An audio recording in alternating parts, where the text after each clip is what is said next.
in-depth race recaps. He's shown speed, he's shown dominance at other racetracks. Pit stops and strategy. Hell yeah, boys. Let's go. Race strategy, man. Fantasy racing insights. Talked about being a team in the summer. We did it. Good job, boys. Your weekly home for everything Ryan Blaney and Team 12. Good job, Timmy. Here's to many more, fellas. Thank you. This is the Team Blaney Podcast. Let's go race for a championship. Welcome, everyone, to episode 205 of the Team Blaney Podcast. My name is Adam Rogers, and alongside me is co-host Steve Mez. This week, we are here to break down Ryan Blaney's victory in the Mobil 1 301 at New Hampshire Motor Speedway.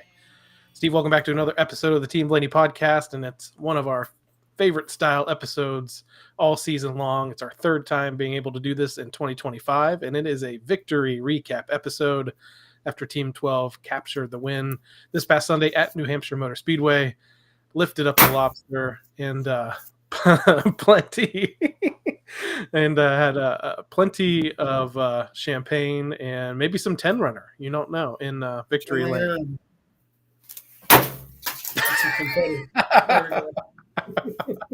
I like that. It's a new tradition. So what do you think? I can't hear now. Oh, no. just popped my ears. First time I've ever done one of them, so that's pretty cool. So everybody, make sure you get the diecast of that one. Yeah, I think that win is definitely going to be it's a memorable one. It comes in the playoffs, and it sets up a good round here where the team is going to have an opportunity to maybe slow down a little bit, focus on the next round, and also maybe go out there and change some strategies up, get some stage points and everything that they can do to set themselves up for a good round of 8. But what did you think of the race weekend overall in New Hampshire? It actually kind of kicked off with an interesting modified race and then went to the truck series and then eventually to the Cup. Yeah, the modifieds at 9 a.m. on Saturday morning. I heard Tommy Ball when he was mad about that. He says, all the best racing is going to be on Saturday morning. And then I found out his car blew up. I guess they lost the engine early in the race. So right away. Yeah, 4 laps in or something like that. So, what are you going to do? But truck race was kind of weird because I thought the truck race would be the racier race, and it really wasn't. They kind of got single filed out for a while, different points and times. But Saturday and Sunday for the Cup thing was one of those weekends that I always like or always want to see. And that is the fastest guy with the fastest car does all the stuff. And as long as they don't do nothing stupid and all the strategies are good, and they did. And that was the most fun of the thing of the whole, a little nail biting at the end, but it was really fun to watch them execute a weekend like that, so. Yeah, and I was trying to think the last time that really happened. I would have to say the 2 Martinsville wins. I think they clearly had the best car. And in both of those races, much like this one this past Sunday, strategies got mixed up a little bit between all the different cars in the field. And there's times when the 12 car was back in traffic a little bit, but they had the speed to get back to the front again. So always optimistic that they have an opportunity to win when they have a car like that, but it's so much sweeter when they can complete the whole weekend. And we'll talk about it in the recap from practice to qualifying to the race. Clearly the best car, and then clearly the best car eventually won. Before we get into our recap, I just want to tease to all of our listeners and everybody watching that you're going to want to watch the whole podcast today, because once we're done with our recap, we're going to go to a special guest interview. For the second time, spotter Tim Fedua is going to join us here on the Team Blaney podcast. We're going to celebrate the win with Tim a little bit and then pick his brain about spotting a little bit more, and then the playoffs that are ahead for Team 12. So stay tuned for that, and we'll have an opportunity to interview Tim second time here on the show.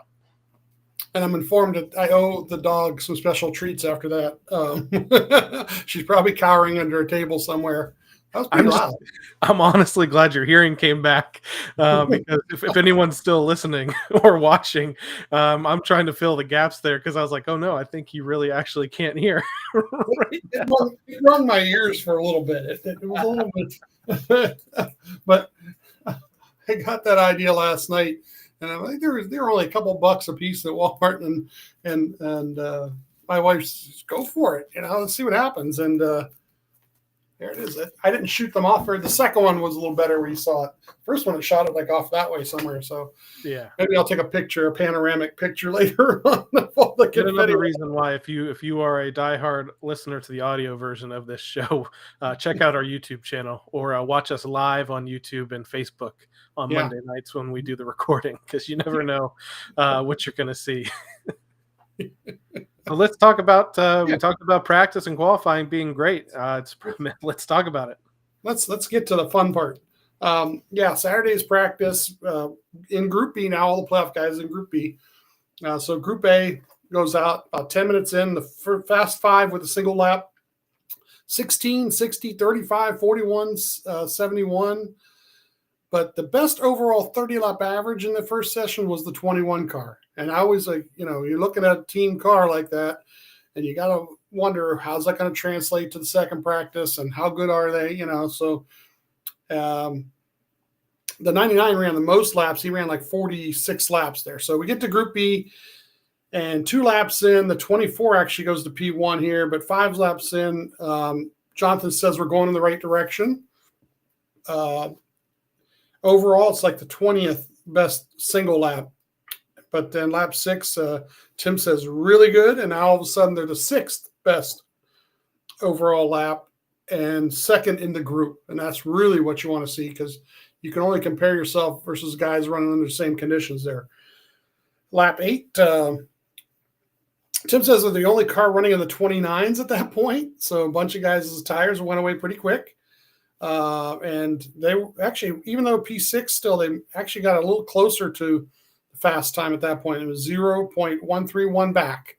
So not too far back. 5-lap average was P3 at that point, behind the 16 and 24. And then, 10 minutes in, the fast 5 in Group B were 24, the 12, the 23, the 54, and the 5. And lap 10 here, or 10-lap average, P1, 15-lap average, P1, 20-lap average, P1. On lap 30, he passed a car. It was the 19. He literally, you're passing guys in practice. That's really good. Lap 25 or 25-lap average, P1, 30-lap average, P1. So lap 38, passing the 54 car. They ran 46 laps themselves. So the practice itself was great, Reminded me a lot of what we saw at Bristol. Yeah. And then we also saw a great qualifying effort in Bristol as well. So I was like, okay, we're on a trend here where we've had the long run speed and then also been able to put up a decent lap too. Yeah. So going out 35th out of the 36 cars, and 21 who went out early, about halfway through the qualifying, he was still P1 with a 29.354. 26 guys in, he was still P1. The 2 went out there, and he almost spun off a 4.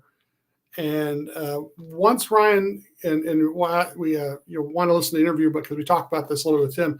Once Ryan gets into the car, Tim and him discuss what lines everybody's run, where the 21 had ran, and then Joey runs his qualifying once Ryan's in the car, and Joey jumped to P1, 29.159. It's just an excellent lap.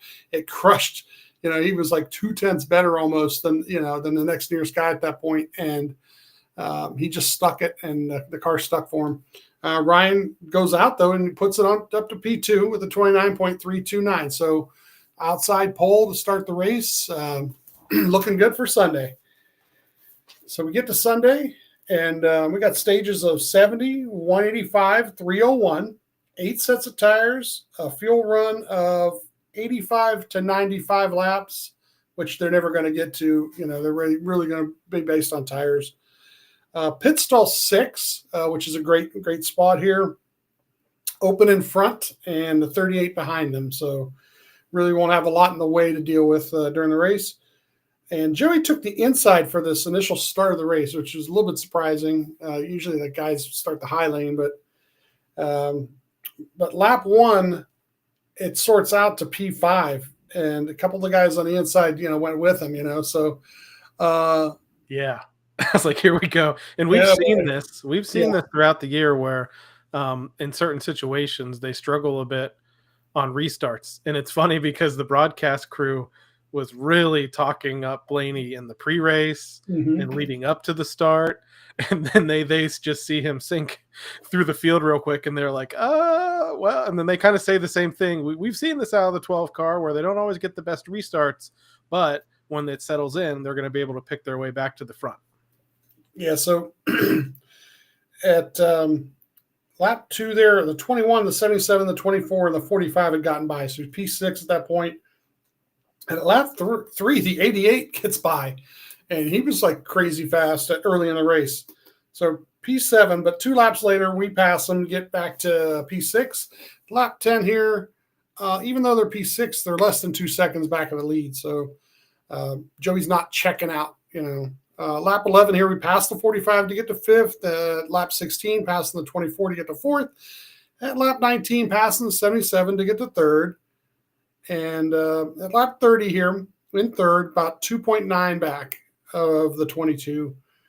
But 0.3 faster of the 21 and the 22 in front of him. So, and some lap traffic is coming, and, we see some opportunity here.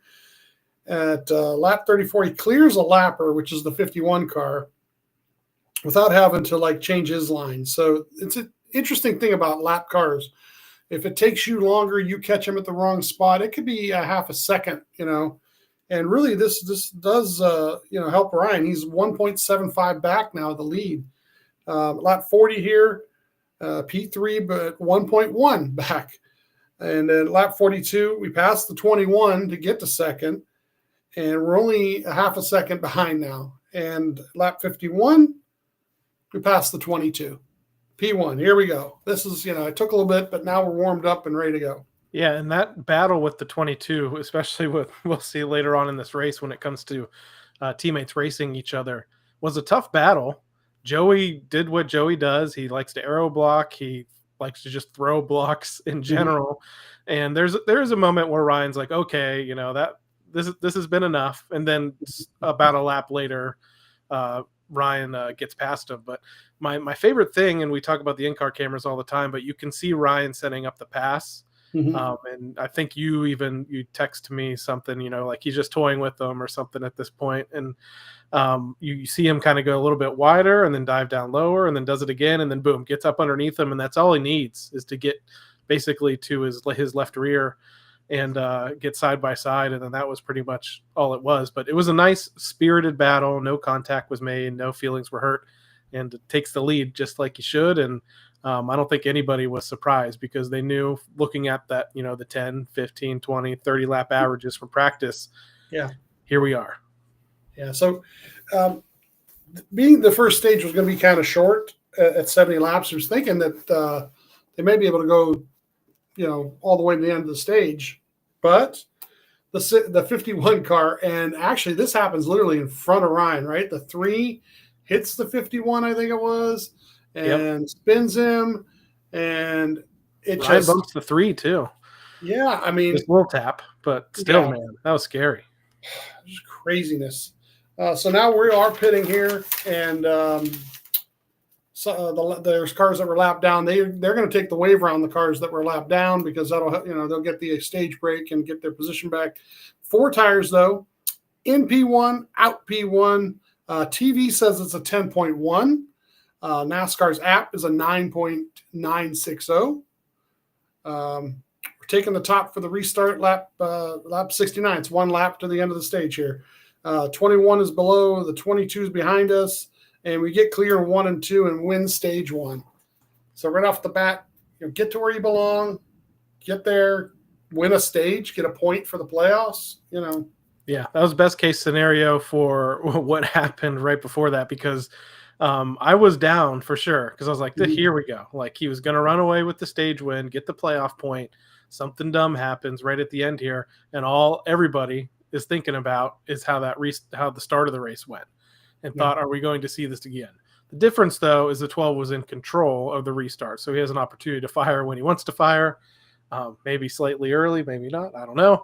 But either way, he gets out there to a decent amount of lead, and only had to lead the one lap basically to do it. It picked up the playoff point. So, in my opinion, the day was already a success doing that, because that's another point you can carry on your way through the rest of the playoffs. And 10 points for the round. So if the finish isn't exactly what you want, you still got 10 points in the bank. Everybody stays out, of course, here at the stage break because it just pitted. The restart lap 76 here, and it gets 3 wide, kind of behind him into turn 2 here. The 22 and the 24 are battling hard for P2. At lap 80 here, though, we're P1, and it's about 4/10 back to the 22. And then we get a caution for the 21 and the 88. And this, I don't know, could it look like the 21 cut the 88 off a little bit? Yeah, I think this is one of those ones that maybe goes down as kind of racing incident, but also maybe just even for the driver of the 88 too, just being in those situations to get that experience. So, but it was one of those here we go again situations for the 21 car. The difference is he was up front, at least up toward the front when it happened. Some of his other issues in the playoffs that basically led to him being eliminated happened a little bit further back in the pack. So didn't hit anything hard though, so was able to gather it up and stay on the lead lap and live to fight another day, which at the time I thought was great. A little bit later on in the race, I would have maybe hoped that, maybe been a toe link or something.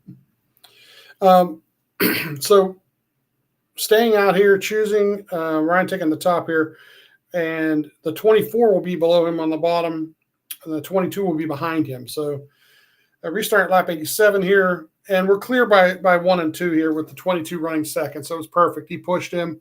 He got him out there. Plus, he was able to get by his guy too. And lap 90 here, we got about a 0.536 second lead on the 22. And the 77 is in P3 at this point. It's kind of like take note of him too, because he was pretty wild on a couple of these restarts. And lap 100 here, it's a 2-second lead. And Ryan at lap 105 gives a balance update. It says it's similar to the last run, so not really looking for a lot of changes. And at lap 110, we get a caution for this 54 and 11 situation that I haven't heard the podcast yet. I think it may have come out while we were recording, but I don't know. What's your opinion first? Let me hear what you have to think. And we have a very spirited Discord chat that I mention all the time on here, where tons of Blaney fans get together and we kind of watch the race together and talk through everything. And I was the lone person in there that was slightly on Denny's side, but also there's not a lot of Denny fans in there.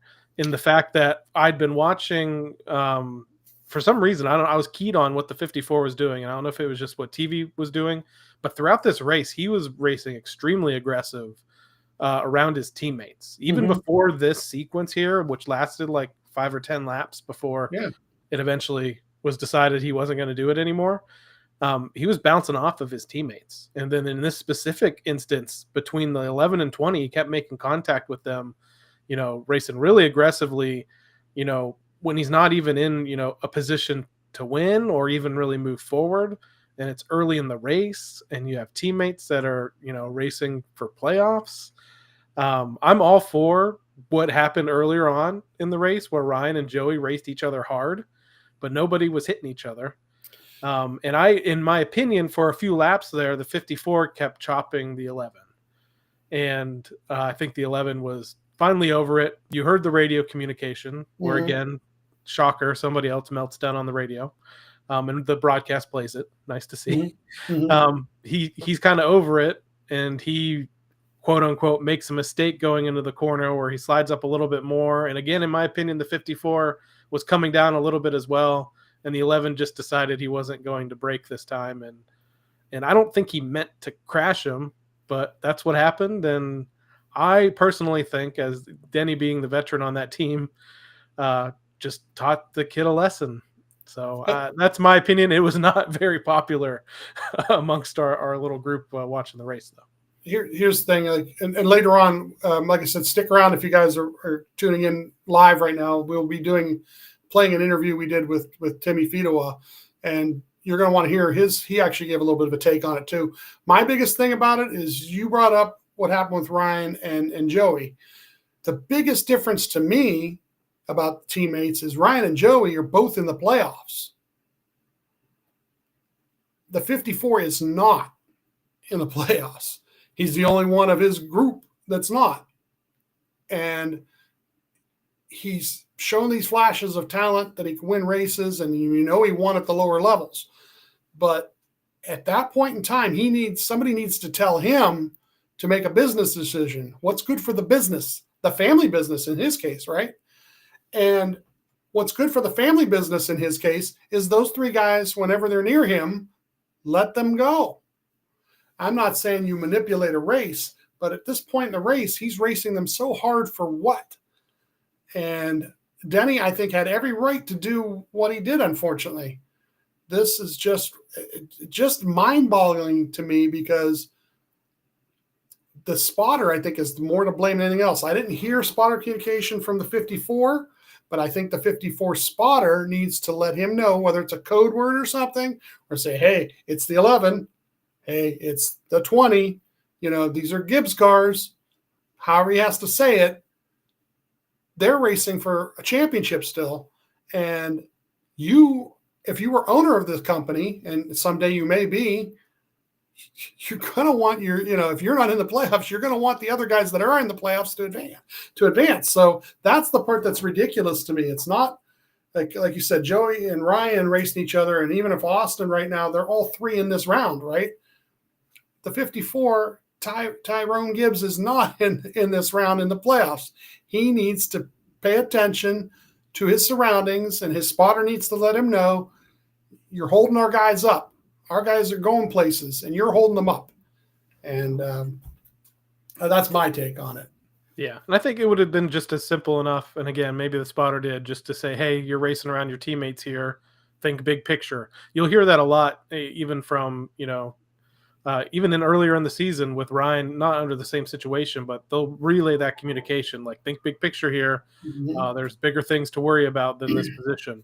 Mm-hmm. The driver of the 54, wildly successful in the Xfinity series, and I'm honestly shocked that he hasn't put it together for a cup win. He does have history, though. A few years back, he crashed Brandon Jones after he was already locked into the playoffs. Mm-hmm. The Ty Gibbs was. Yeah, and crashed him to win a race, and took his teammate out of the playoffs. So a chance to win a championship, right? So that was he has a little bit of a history when it comes to that. He has a little history when it comes to just making mistakes under this kind of pressure in the past too. So it's just unfortunate. Hopefully, like I said, this was ideally a difficult lesson that was learned. And maybe hopefully doesn't have that attitude of I can do whatever I want. I've kind of always defended kids like him, drivers like him that clearly have talent and win races. And their last name is on the door too. But I want to see how he responds to this. The post race was very disappointing too. The Gibbs response, like, well, in these situations, the drivers work it out, and I don't know. Wasn't he the one that had a competition meeting with Toyota drivers and people were punching each other? Is that what he wants? Because if that's what he wants, Denny needs to walk right up to Ty Gibbs and punch him right in the nose, right? Obviously that's the mentality or something. I don't know. I would think Gibbs is a little more pragmatic than that as far as an owner, but that's what he's basically saying there, is that to let the drivers work it out. Well, Denny's a hothead. Denny's been known to fight people back in the day. Maybe that's what has to happen at the competition meeting, whenever it is. For sure. Like I said, I think we should be thankful at Team Penske. While it can be frustrating at times, we'll go back to that championship race and the wingman comment and stuff. Yeah. But Ryan, I think, is one of the best big picture teammates in the series. So we haven't really had to deal with even when it comes to Joey and Austin, when it comes down to really important situations, they all race with their head. So I'm glad that we get to follow drivers like that and not necessarily what happened on Sunday. And maybe it's a maturity thing, because like I said, in the interview coming up, you mentioned about how well Penske does this. Well, it wasn't always that way. If you go back to Brad and Joey, there were a number of times the two of them tangled in situations where they shouldn't have. So maybe just Joey's gotten more mature, and that's why they're all operating so much better together. But like I said, back in the day, Brad and Joey tangled a couple different times and almost had some things happening. So yeah, maybe maybe it's time. This is a learning experience, obviously, for Gibbs, I guess. So. Where were we? Lap 110 here with the caution for those two. And Jonathan's going to pit when it's open here, and they go in P1 out P3. It's a 9.720 stop, first off, but the 19 took 2 tires, and the 22 stop was 9.40. So there's the 2 positions right there. I mean, it's really good stops by everybody involved. But the 2-tire stop on the 19, and it helps him with track position. And the 19 takes the top here, and the 22 takes the bottom. So Ryan takes the bottom behind the 22, and the 77's on the outside. So restarting at lap 117 here, sorts out the P5. It doesn't get a good push from his lane, and then we get a caution for the 6, the 88, the 99, the 8, the 7. Their little melee. This was dumb. Yeah, I don't know what Brad was doing. He literally ran out of space, drove into a wall. went down to the apron. I mean, I know there's a lot of space on the apron at this track, and some guys make passes down there, but I just don't. You're driving right at a wall. You're like 5 wide, man. That was just. Well, I just don't want to see again. Like we saw this at races earlier this year, where like these cautions at this point in a race sometimes just become like a rash of them, and we just don't want to see that when this car has speed. Speed, right? Especially long range stuff. So he's 5th at this next choose here. The 19 taking the top, 77 behind him. The 22 on the bottom, the 5 on the top. So Ryan actually moves up a row with the choose and starts on the bottom. Restart lap 123. By 3 and 4, it's 3 wide. At lap 126, the 19's leading. The 77 and the 22 are battling right in front of Ryan. And that was kind of interesting to kind of like trying to figure out who to push, basically. If we can get behind one of them and push them, maybe we can get behind them and go by the other guy. So at lap 130, P5, 1.315 back of the 19. And a couple laps later, it's only 9/10 of a second. So it's moving up. Lap 134, we pass the 77 to get to 4th. Excuse me. Lap 136, the 22 is taking the lead. And then in P4, it's 0.763 back. So, excuse me, lap 138 here, we pass the 19 to get a 3rd. And another lap later, we pass the 5 to get to 2nd. A couple guys who, found track position with tire strategies, but it really didn't work out. At lap 140 here, 1 second behind the 22. And Ryan asks how many are left here, and Timmy says 44. So this is like interesting because he's got a gap, but he's not going to work on the gap. He's going to work on saving tires and keeping guys behind him. But then at lap 147, we get a caution for the 42. It looked like he just bounced off the bumps in 3 and just lost the car. Yeah, and that's something they talked about in practice and during the race, that this track has some character to it. And with this car, sometimes if you go over the bumps the wrong way, you just kind of lose it. And that's what he said. He's like, I just going through the turn, it snapped loose, and that was it. It was a big hit, too. Yeah. So Ryan's talking about, lacking a little rear grip when passing. And he said he was just trying to chill out there to see if it came back. So he was literally trying to cool the tires off a little bit. Jonathan says we're doing a number 5 here. And Ryan says, I agree with you on number 5. So now I love these, Tony Palmer has come up with these numbers and colors and all these different things. And we just don't know what they are until we actually witness them. They are pitting here. The 5 car took 2 tires. Over 8 different cars on this took 2 tires. So Ryan actually ends up like P11, even though he had a 9.80 stop. The 22 is leading here, and Ryan's taking the top, all the way back in row 6. Restart at lap 152 here, sorts to 13th, and then we march. Here we go. Lap 156 passes the 19 to get to 12th. The lap 157 passes 71 to get to 11th. Lap 158 passes the 45 to get to 10th. Lap 161 passing the 1 car to get to 9th. Lap 163 passing the 11 car to get to 8th.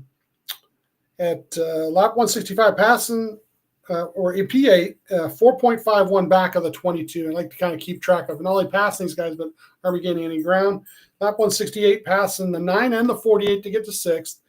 At lap 171 passes the 20 to get to 5th. Still 4.2 back of the 22. Lap 181 passing the 77 to get to 4th. At lap 185, the 22 wins the stage, and Ryan raced his way back to 4th. So got back some of the track position from all the 2-tire guys and gotten themselves back where now they only have to pass a couple guys once they're at the front, to get to the front. We're pitting in P4 here. It's once again a 9.80 stop, but I've got a bunch of guys who took 2 tires again. And I guess there was confusion. The TV showed only one guy took 2 tires, and they had it all jacked up. And I went back, and this is like you and I were texting because I screenshotted it. I put it in the Discord chat. In the NASCAR app, you have to wait like maybe a minute or 2 after the pit stops. They will put under the comparison area the pit times. And I went back and found the 5, the 9, the 24, and the 11, the 2, all had 4.8, 4.7 pit stops, which means they all took 2 tires. So TV messed that up big time, and it made it look like, we got passed on pit road by a bad pit stop. We didn't. We actually had, one of our pit stops of the day. So we're back in P7 here. The choose is the 22 taking the top, Ryan taking the bottom in row 3, restarting at lap 192. Sorts out to P7, and then we get passed by the 20, so we're P8. But then the lap later, 195, past the 2 and the 20 to get to 6th. Lap 196, passing the 11 to get to 5th. At lap 198, passing the 9 to get to 4th. Once again, all these 2-tire guys are in trouble. The fastest car has 4 tires. Lap 204, passing the 5 to get to 3rd. At lap 208, passing the 24 to get to 2nd. And only, 1.5 seconds back of P1, which is the 22. At lap 215, seven laps later, we're now 0.477 back. At lap 221, Jonathan says we're about 20 laps from the split here. So if they split the stage, and that's where they'll be, and they've got about 30 on their tires at this point, and 2.99 back of the leader. So, but it's 3 seconds back to P3, who's the 5. So this kind of gives you like that opportunity to not push it, to save your stuff, let the guy in front of you make a mistake even, and actually, Ryan, a couple of laps later, says something about being behind the 22. I think he's a little bit frustrated here because it's just arrow blocking, and he's faster than him even when he's trying to cool his stuff off. So the next lap later, 227, he passes the 22. I think he gave him a little shove here, which is funny because in the post-race, he talked about racing him pretty clean, but I think he actually did give him a little bump like, hello, you're in the way, I'm faster. So at lap 229, he's already got a 5.84 second, 0.58. He's already a half second up. So, within 2 laps. So that tells you how much faster he really was. And at lap 231, we're pitting. We start the cycle, which is awesome. This is like one of those things. Where, it's a second a lap faster, and you get out in there 2 laps before people, you're going to gap them, right?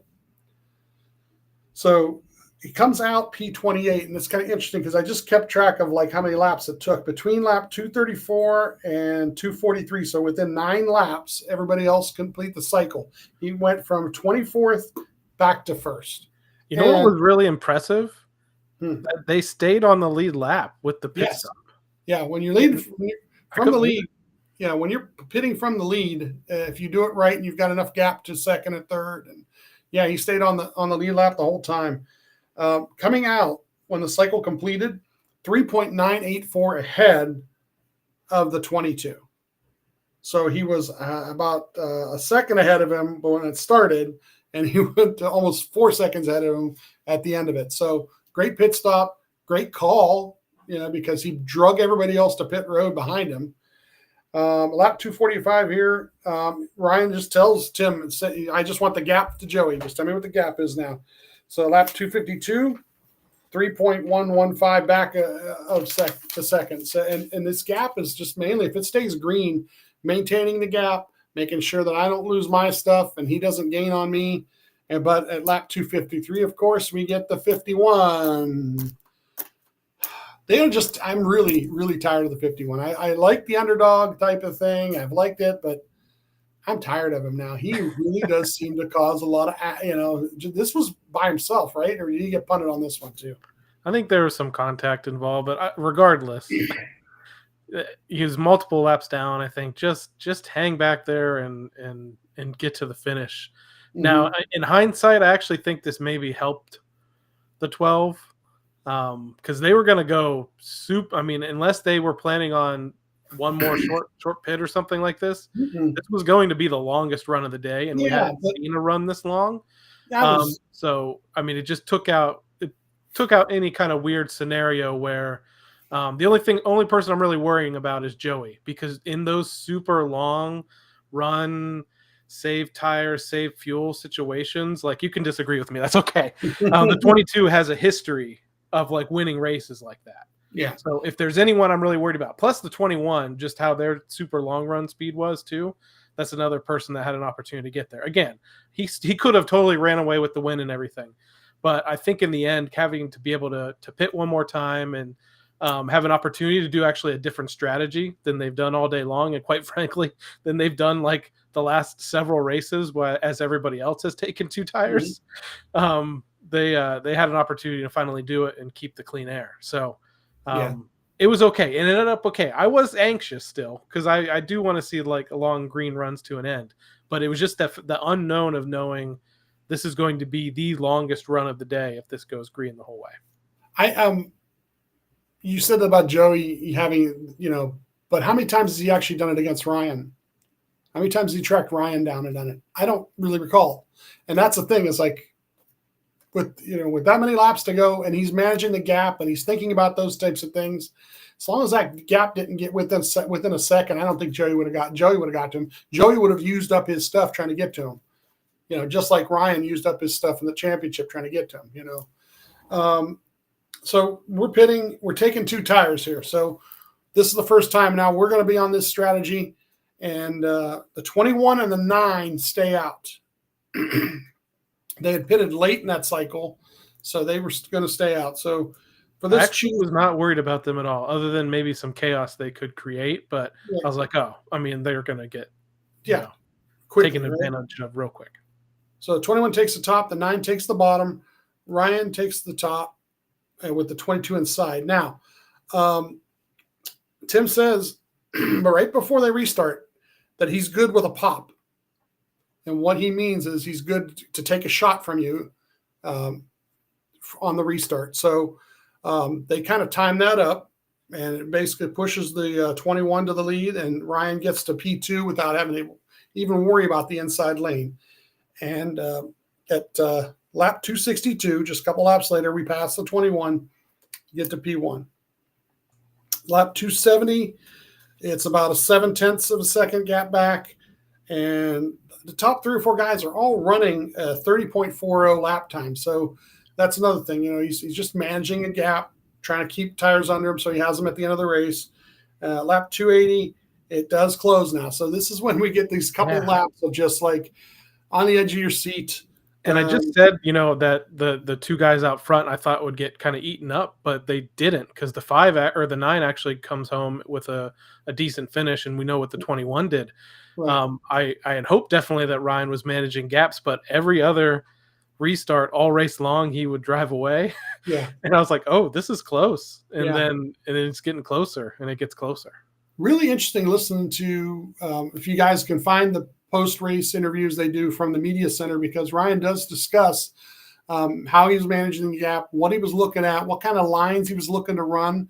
And Tim's giving him this info over the radio. It's really, really interesting to listen to the in-car on that, because he was really being very analytical in a very, very pressure pack situation, to be able to like really pick apart what's going on and do it at speed like that was really great.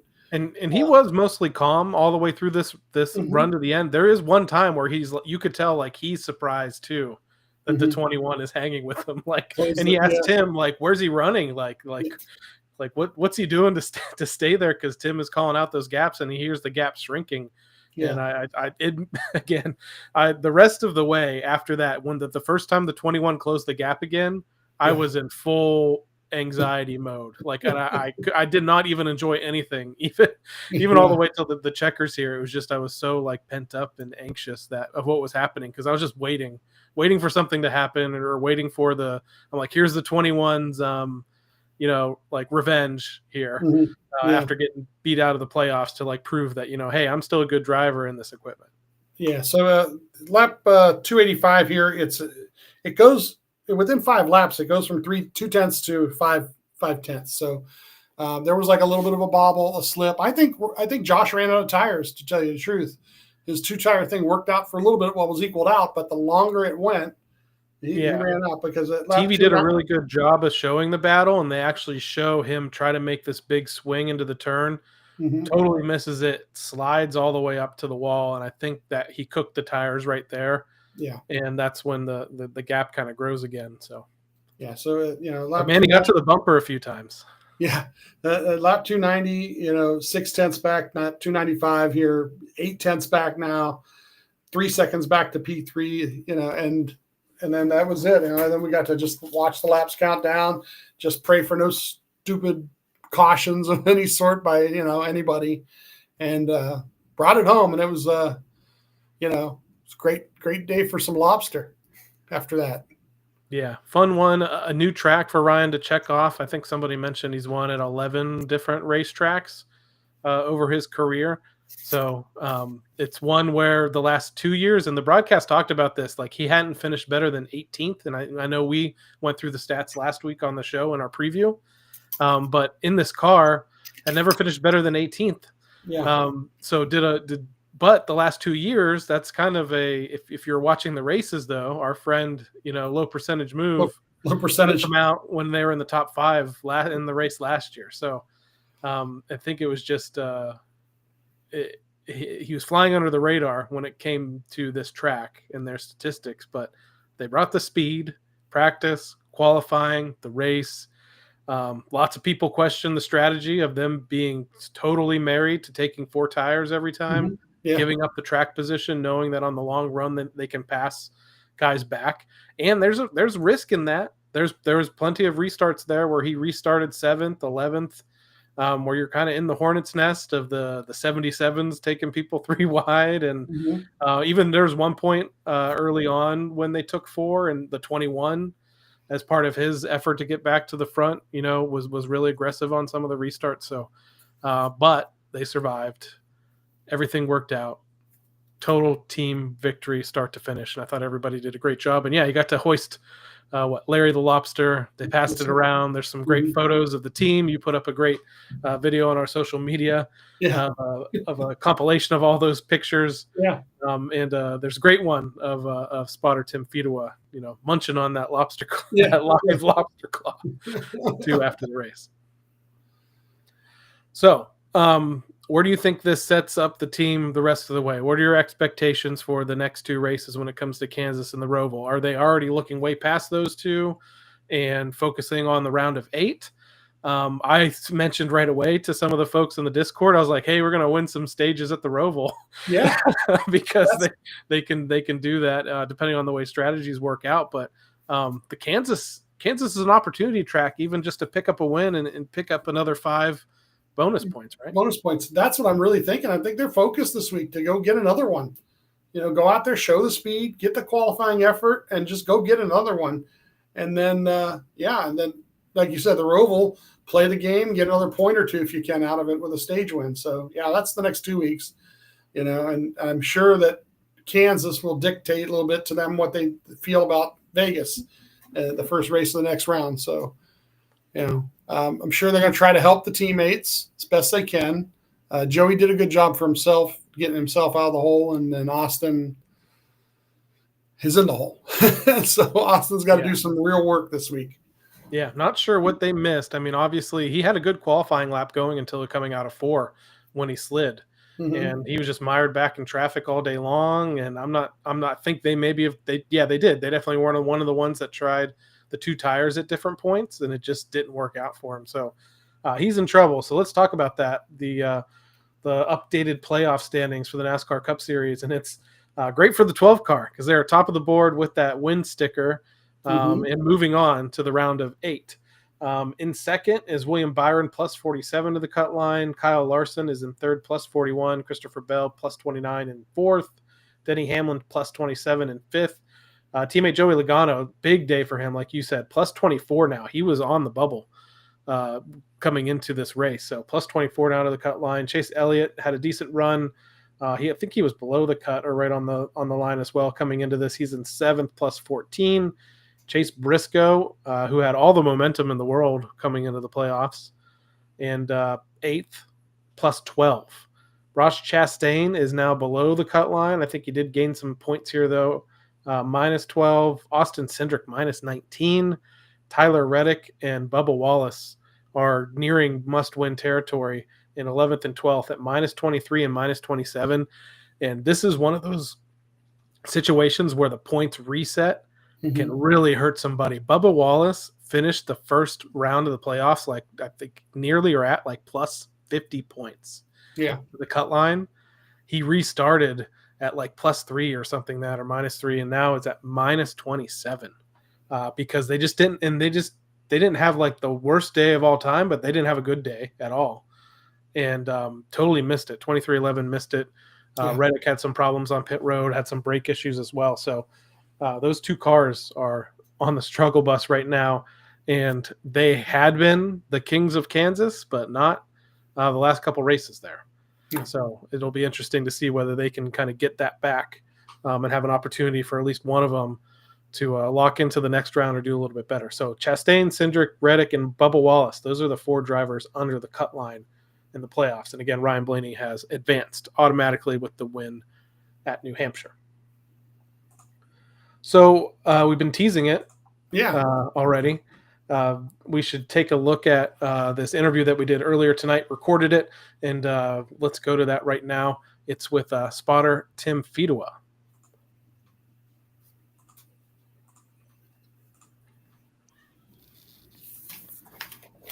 Well, Steve, for the second time, let's welcome spotter Tim Fedewa to the Team Blaney podcast. Tim is the spotter for Ryan Blaney in the number 12 Ford Mustang for Team Penske on the NASCAR Cup Series circuit. And he's coming off of a great weekend to talk to him, right, Steve? Yeah. Thanks for doing this, Tim. I guess the first question we have to ask is, what does a raw lobster taste like? Salty. That's what everybody's asking. It was salty. So the thing was pretty massive, obviously, just by looking at it. And but no, it was fun. We had a good time in Victory Lane, and it's always that's like one of the cooler trophies, right? That we have, I think. So I didn't realize, I think they actually like go and stuff that thing or whatever you do for after it's over. I don't know. Maybe it's another one. I hope it's another one for the lobster's case, but it actually is a trophy.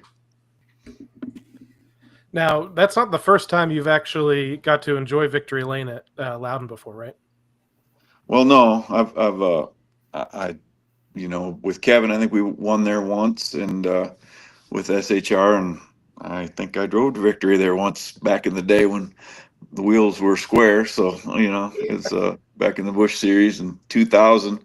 So, I love that track, and I love the people up there and the atmosphere, and they got such good race fans in the Northeast, and they always have, man. Ever since they opened that track, it's been just a really great place to go. And I think all of us, everybody loves going to New Hampshire and getting a taste of the Northeast.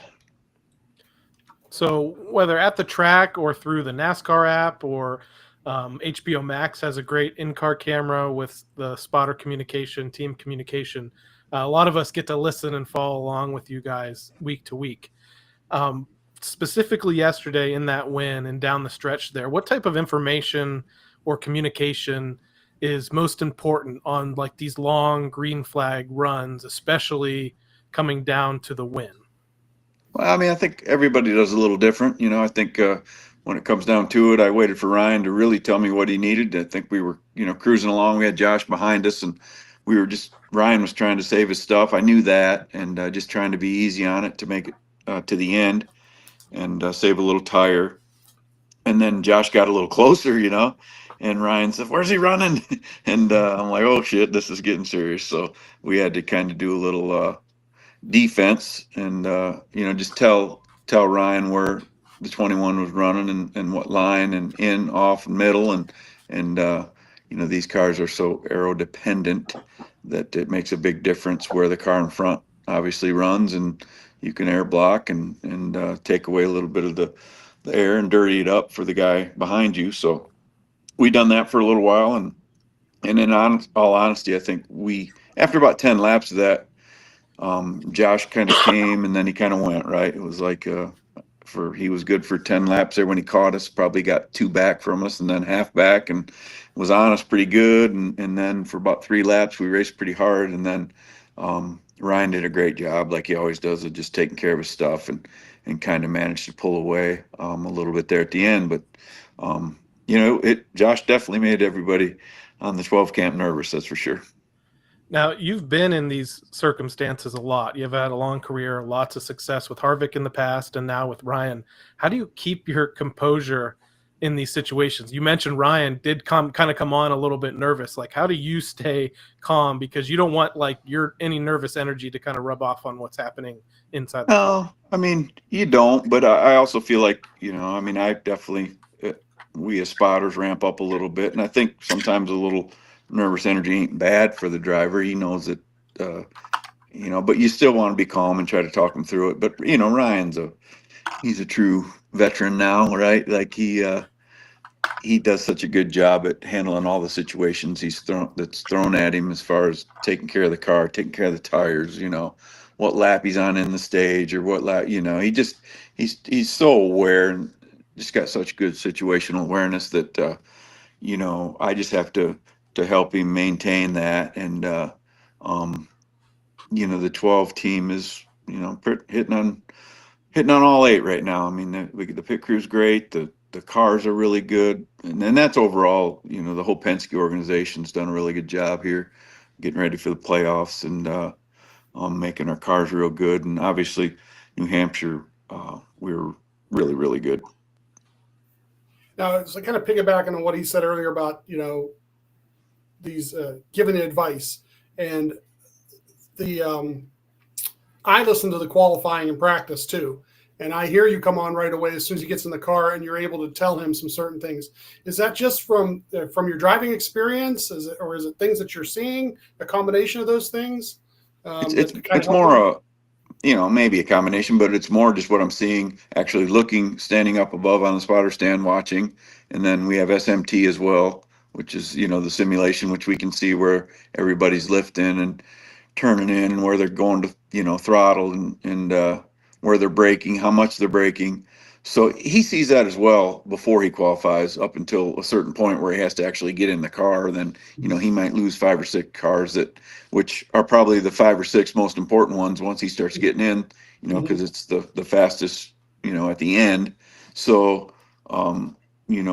as far as New Hampshire goes, I just try to keep him up to date as, like Josh on SMT didn't use a lot of brake, right? So I just, that stuck out to me, right? That was one thing that stuck out. So, I relayed that to Ryan, and Josh went early, so Ryan was able to see that. But and then Joey went right before us, and we were talking about running, like Ryan was going to run a little bit higher in the middle of the corners to try to get a big run off and a big head of steam and some mile per hour down the straightaways. Well, Joey kept it really nice and tidy, right? Like right down on the bottom, and just a really nice clean line, and was really fast. So you just relay that to Ryan and then let him make that call.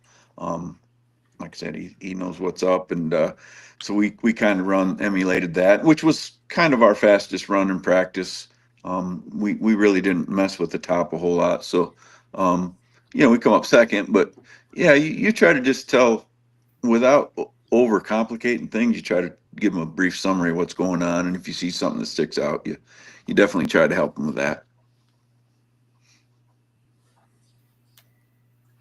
The job of a spotter has definitely evolved over time here, and you just mentioned the data that you guys are looking at. Do you feel like you've made like a successful evolution into embracing like this new technology and some things that you guys are maybe expected to kind of keep track of and relay that information along the way? Well, I don't know if I've evolved completely. It's a process.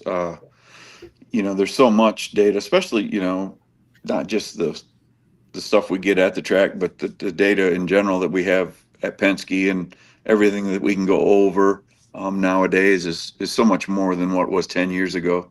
So yeah, you're trying to, I guess, get to the stuff that matters, right? That's the hard part for me, is going through all this stuff and trying to get to the stuff that just matters. That's going to help you on Sunday or Saturday when you qualify. So, it's a work in progress. It's different than it used to be. But I like it. I mean, it feels nice to, you're always trying to learn something, and the data don't lie, right? So it's nice to have that. And every week's a little bit different, and things change race to race. Setups change, driving styles, spotting. I mean, you have to be adaptable, right? You and Ryan are in the midst of almost your second full year together. You guys have tallied, I think, 6 wins over that time, and you're also in the midst of your second, like, real shot at winning a championship again. Has that met your expectations since coming over to Team Penske after leaving after all those years running with Harvick? Last year was heartbreaking to not win the championship. I felt like we come down to Phoenix. We had the best car that day. We made a late race decision to choose the top, and we kind of got hung up behind them. And the restarts and the choose, man, that's such a tough deal now. And that's really where I spend 90% of my time, just going over stuff, restarts and what lane to choose in, and trying to just get acclimated with that before each event. But Phoenix especially, it's tough. And, I was disappointed in where, that we finished second, a lot of it because where we chose and what we talked about before going into that last restart at Phoenix last year. So yeah, I mean, yes, I'm happy, but I feel like if you're a Blaney fan or hung out the last year or two, we've left a lot on the table as well, right? We've had some really fast cars. The guys have brought awesome cars, and we've left a couple out there that we should have won. So that stings a little. The championship stings the most last year, but happy. That's a tough one, right? Like in racing, I mean, you never want to be content, and you never want to be happy. I like to stay pissed off, and I think Ryan does too. Based on what you just said there, how satisfying is it to come into a weekend where you guys are undoubtedly the best car in practice and in the race, and then be able to close out that race with a win? Well, it's, like I woke up Sunday morning and I said, let's just not F this up, right? I mean, let's just go out, do this, be status quo, do our jobs. And because, Ryan, he's going to do his job, and Jonathan's such a good crew chief, and Palmer and all the engineers. I mean, they got their stuff together, and we got so much support. So it was really, I felt like as long as we didn't screw anything up, we could do this, right? And we did. So yes, it was satisfying, but still not easy, right? Still a tough task. I got to ask, since it's been a couple weeks since Daytona, I want you to kind of maybe walk us through and describe those last couple laps, because that was just the most amazing thing I've seen, heard. I mean, what we just saw this past weekend was like a lap, and you're trying to run a good line and talking about the lines. But Daytona was push, push, push, push. Yeah. And it was the craziest thing I've ever seen. Kind of take us through that end of that race. Yeah, I mean, it was, obviously we kept doing what we were doing. We were trying to, put ourselves in position the whole race, and it's a little confusing at the speedways, right? Like for the fan, or even for me at times, I'm like, what are we doing here? Like, I'm trying to figure out the strategy without, because sometimes I don't really know everything Jonathan's thinking. You really can't talk about it on the radio because then obviously everybody else knows what you're doing. So there's some things that, I really am not sure at the time. I think I know, but going into them last few laps. We weren't in a great spot. What were we, 12th or something? Maybe a little further back than that. Uh, but I knew we had a great car and we were fast and, things just happened, right? Ryan was aggressive and just kept pushing. I think, it just, everything goes right once in a while, right? And that was one of them. We had a Merry Christmas at the end when it opened up and the 41 went down to block the 7 and gave us the clean air and we got the lead and jumped out front, and then it was our job just to hang on to it and we had a fast forward and we made the right moves there at the end, blocking and not giving energy to the wrong lane and charging them up. And I felt like, if it had been Talladega, like you look at it, we probably would have lost if it had been 1,000 yards further on down where the finish line is at Talladega. But everything just worked out. And you have to keep all that in your head when you're racing. And we knew we just needed it for a little bit there off 4, and Ryan did a good job of controlling the lanes, and that's a cool win. It's always, speedway wins are hard to come by, and you work for everything you got there, and it was nice to get one with Ryan. We've been close before, and so to get that win was a nice boost for everybody. And was that your first win, or your Cup Series win, or first Cup Series win on a super speedway? It was points race. I think I won with Kevin in like the qualifier maybe, or the clash. I can't remember. And I've won some other stuff with Kevin, like I don't know, the Charlotte All-Star race was the year they went and did change the package and with the low 425 horsepower. That was a restrictor plate race in my mind, right? Like we won that. So I mean, in a one truck races and ARCA, and I don't know if I ever won an Xfinity race.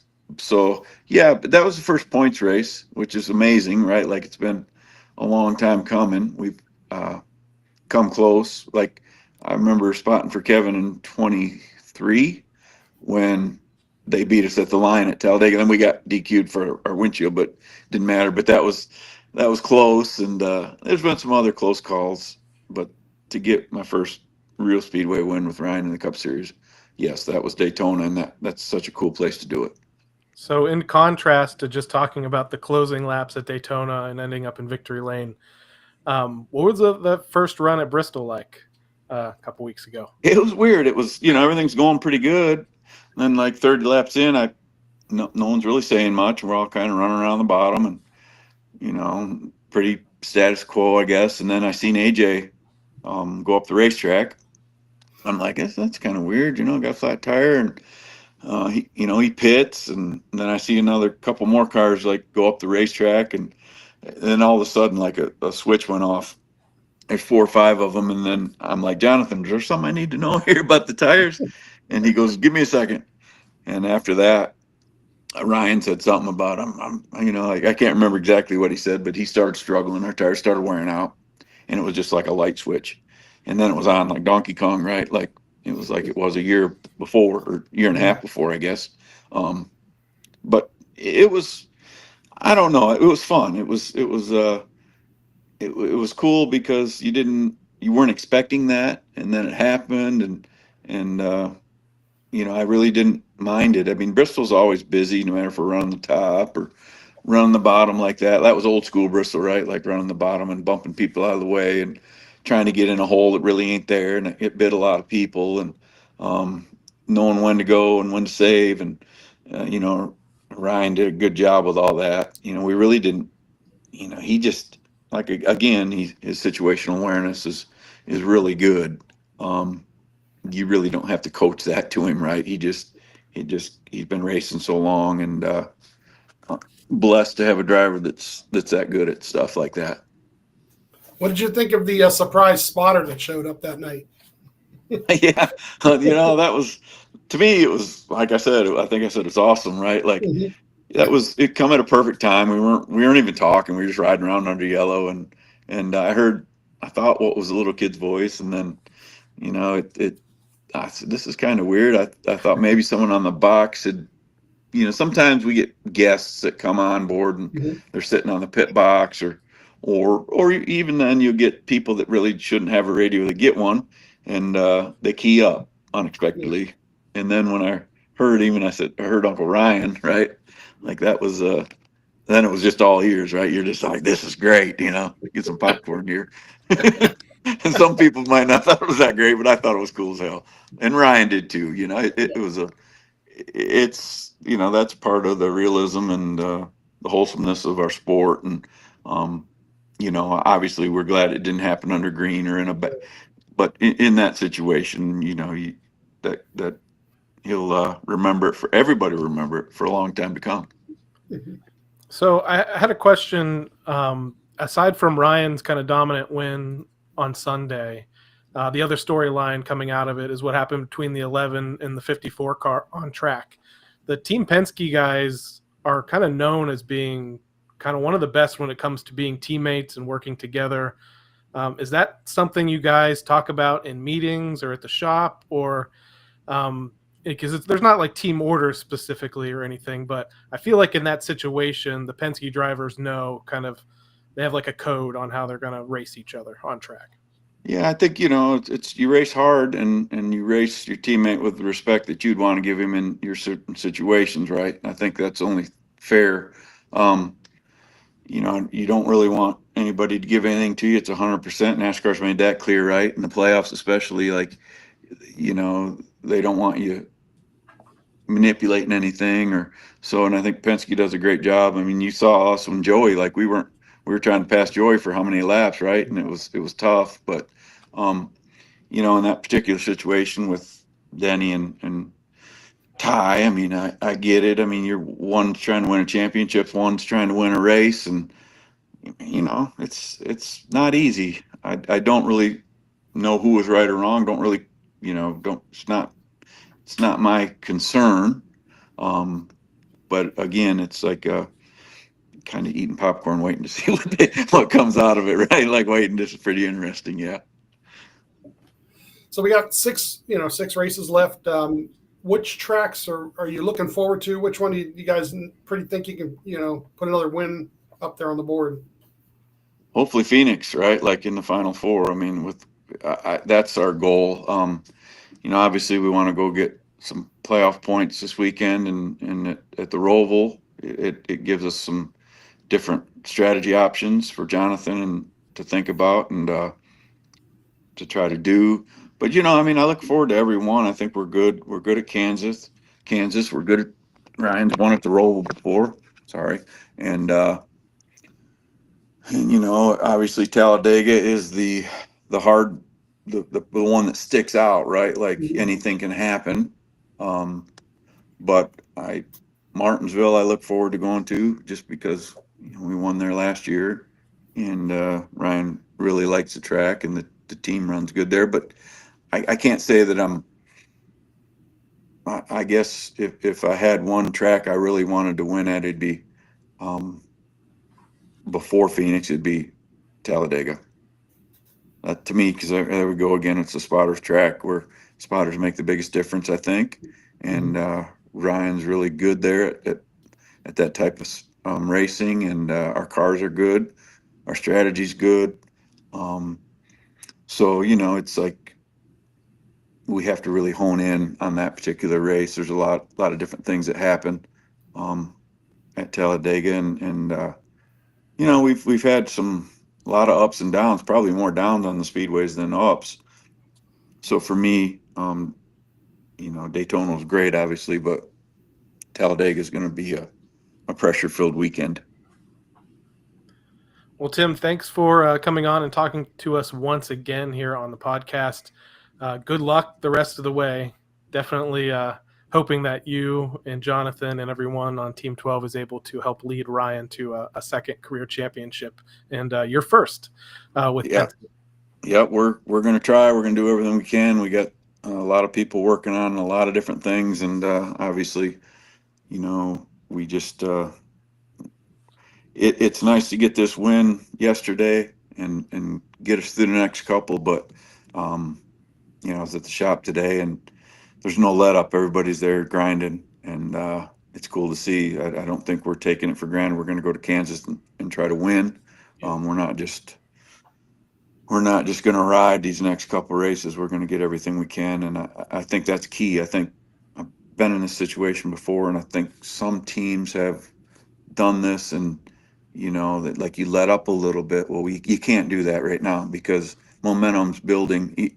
Whoever, hopefully it's us, wins at Kansas. Well, they got the momentum, right? So then you're a step behind. So our goal is just to go at it and win next week and keep that momentum, because I think that it's a real thing in NASCAR. It's a real thing in racing. Momentum's everything. So we're going to try to keep it. Thank you again, and we hope to talk to you soon. Thanks, guys. Well, that was spotter Timmy Fidua, back with us once again here on the Team Blaney podcast. Always great to get Tim's insight. If you go to our YouTube channel, you can check out an in-depth interview we did with Timmy when he was first hired on as Ryan Blaney's new spotter ahead of the 2024 season. So if you want to learn more about him, his past as a NASCAR driver himself, he ran for several years in the then NASCAR Busch Series, won some races there before changing career paths and becoming a spotter. He did go on to win a championship with Kevin Harvick as a spotter, and then he's been with Ryan Blaney the last couple of years, and they've been in the thick of being in title contention. In both of those seasons, they've picked up 6 wins together so far, and have been highly successful. But Steve, I really thought he gave us a lot of great insight, and I especially enjoyed him talking us through those final laps at Daytona and those first few laps at Bristol as well. Yeah, there was it was great timing to get him on the show. I'm so glad that he didn't mind coming on tonight. We had to hurry up and get him off so that he could watch a football game tonight, the Lions. But he's always been really good at answering questions that I've had and giving me insight sometimes for this show. And perfect situation, time to ask him all these things that have happened the last couple of weeks. It's been such a great stretch of success for the team. So great to hear how they get there and then basically how they're going to keep doing it. Yeah, absolutely, for sure. So, I mean, speaking of that stretch, over the last 10 races, they have 9 top 10s, 6 top 5s, 2 wins. He's closing in on leading the most laps in a season in his career. He has 647 laps led in 2025 so far. That's just 21 shy of his career best. With that win on Sunday, he set a new career mark for top 5s in the season. And as you mentioned, there's still 6 races left to go. So his 13 top 5s on the year, that leads the series as well. Again, this is a team with 7 DNFs, and they are managing to lead the series and in top 5 finishes still. So that's pretty exciting. But it's been one heck of a stretch. Tons of momentum. Winning the first race of this round is huge for that team. And I do like what Tim said there. And we talked about it. I asked you a little bit early on, what did you think the team was going to do now that they won a race? He says it's not time to let off the gas. So I like that strategy for sure. So to jump back to New Hampshire Motor Speedway, there's one last thing we have to clean up, and that has to do with the Team Blaney NASCAR Fantasy Live League. So let's go through our lineups and our picks, and we'll give everyone an update on where everybody sits. And I did notice they did add a tab finally this week for the playoff standings. So we'll have a whole new list to go over. So my starting lineup, I had Christopher Bell, got me 36 points. Denny Hamlin got me a disappointing 28 points, in my opinion. Kyle Larson, 44. Ryan Blaney, for the second week in a row, I think scored the most points on the day, 57. And Chase Elliott, 36 points. Ty Gibbs, I had in the garage, and it was a good decision to leave him in the garage this week. He only got 2 points. Featured matchups. I picked Bell over Larson. That was right. I picked Briscoe over Elliott. That was wrong. I picked Blaney over Wallace. That was right. And I picked Logano over Chastain. That was right. So This is something I heard from some other people in the league. They saw the points that they earned for the weekend and were pretty pumped by that. But it turns out a lot of people had really great lineups. So, I mean, I had a pretty decent starting lineup, and I got 3 out of the 4 featured matchups, 231 points on the weekend. Thought that was great. It was not. It was middle of the road, literally 43rd overall on the weekend in the league. And you, though, had a fantastic round of 12 opener in the Team Blaney NASCAR Fantasy Live League. Yeah, I had a lineup. Had Logano, Larson, Byron, Ryan. Denny Hamlin was the guy who let me down, and he was the 11th best point guy on the day. And then I had all 4 matchups right. Christopher Bell beats Larson by 1 position.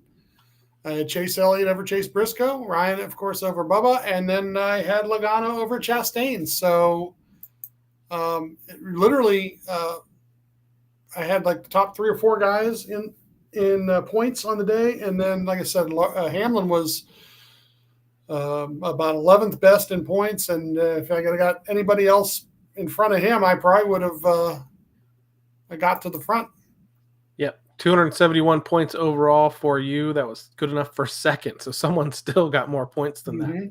Yeah. So again, I finished 43rd on the weekend. Let's take a look at the top 10 in points earned from New Hampshire in the Team Blaney NASCAR Fantasy Live League. And that kicks off with a 3-way tie for 10th between the Nutty Gamer, Bulldog 0277, and DT Daytona 12 with 253 points.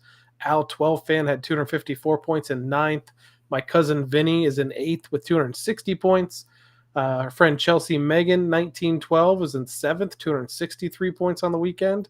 We had a 3-way tie for 4th with Charlie AB00, 268 points, with Penske Fan 24 and Blaney or Bust, all tied for 4th. Dr. Race Chaser is in 3rd, 269 points. Your team, Mez 12, in 2nd, 271 points. And Frank Fan 12 wins the weekend, even better than you, 279 points at New Hampshire. Frank, go ahead and celebrate at what? Red Lobster, if you're not in the area. I don't know. Wherever your favorite eatery is to enjoy some fresh lobster. Get some rock lobster. Playoff standings. I'm 31st overall. This is a major disappointment for me. 805 points earned so far in the playoffs. The top 10 in the playoffs. Daytona, or DT Daytona 12 and 10th. JD Racing in 9th. Blaney Biffle Martin 96 and 8th. Go 12 Go is in 7th. Fike 21 is in 6th. Charlie AB00 is in 5th. Your team, Mez 12, is in 4th. 872 points so far. Blaney Kicks Beep is tied with Abby NNK in 2nd. And Frank Fan 12, the big winner from New Hampshire, is leading the way at 881 points. That's just the playoff standings. But for purposes of our championship, we do the full 36 race points and the top 10 there. So I'm in 59th overall, 5,106 points. I'm slipping, unfortunately. Top 10, the Daisy Dukes in 10th, 5,587. Jordan Daniels, wow, 9th, 5,612 points.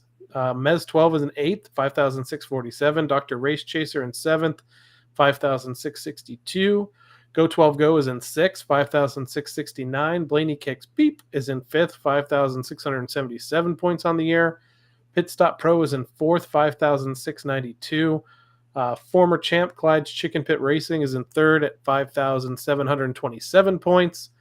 Vans 12 is in 2nd, 5,742. And leading the way still, first overall in the Team Blaney NASCAR Fantasy Live League, is Alyssa C., 5,778 points.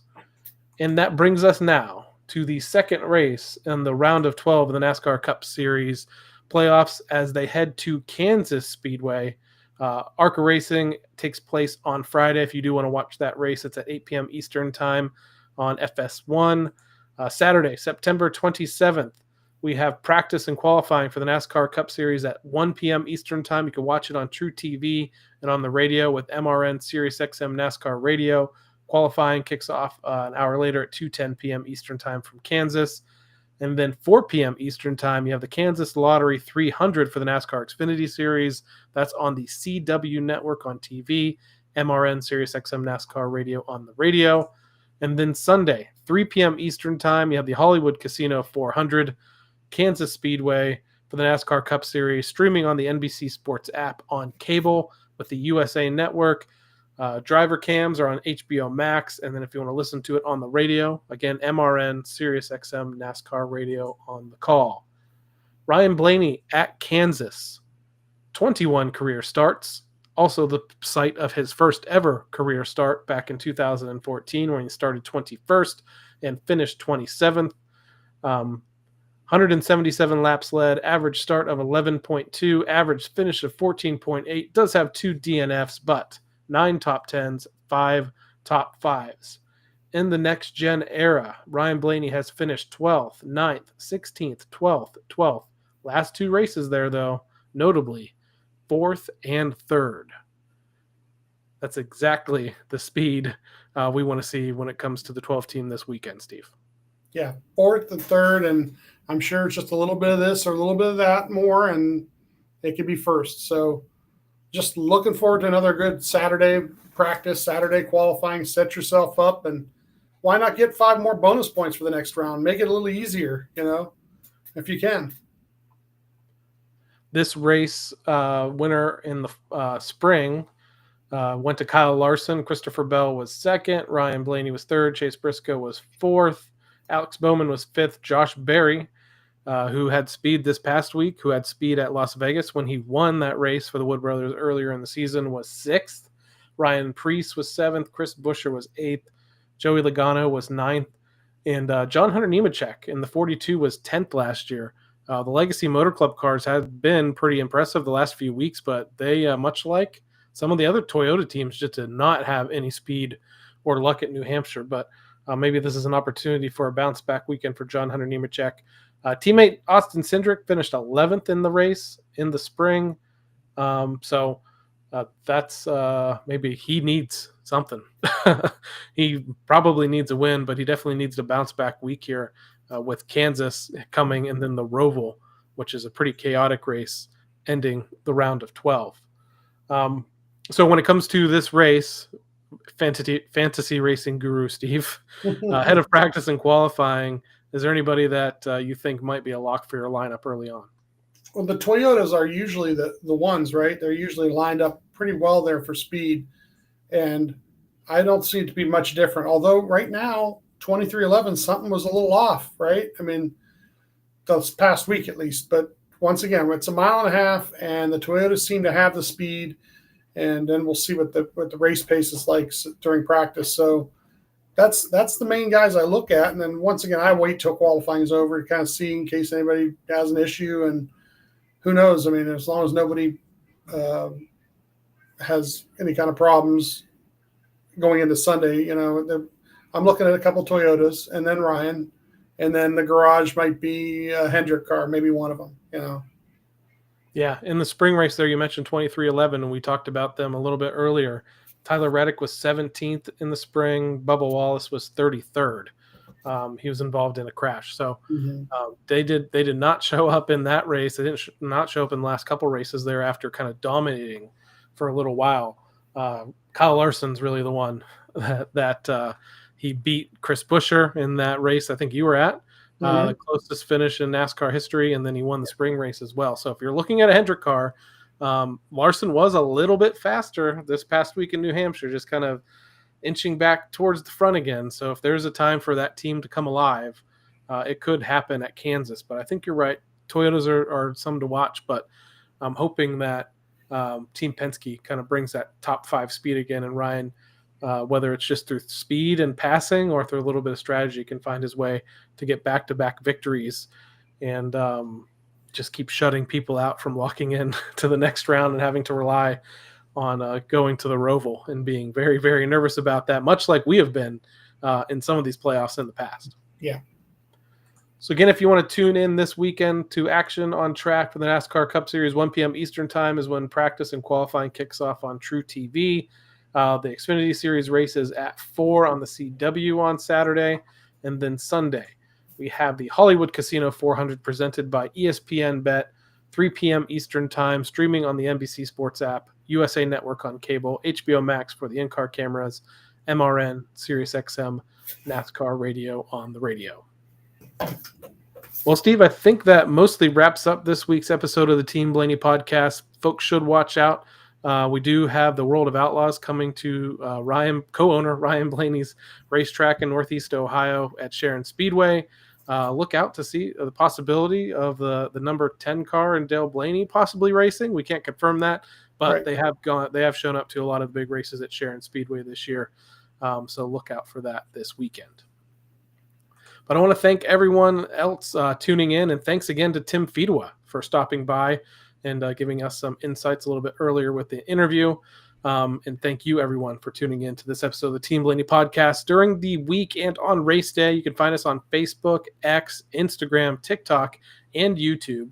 Just search for Team Blaney. We'd also like to encourage you to support the Ryan Blaney Family Foundation, Ryan's official charitable organization, benefits brain health causes like UPMC Sports Medicine and the Alzheimer's Association. To learn more, visit RyanBlaneyFamilyFoundation.org or follow them on Facebook, X, and Instagram. So for my co-host Steve Mez, I'm Adam Rogers. We'll catch you next time right here on the Team Blaney podcast. Good night, Detroit. Check out the TikTok.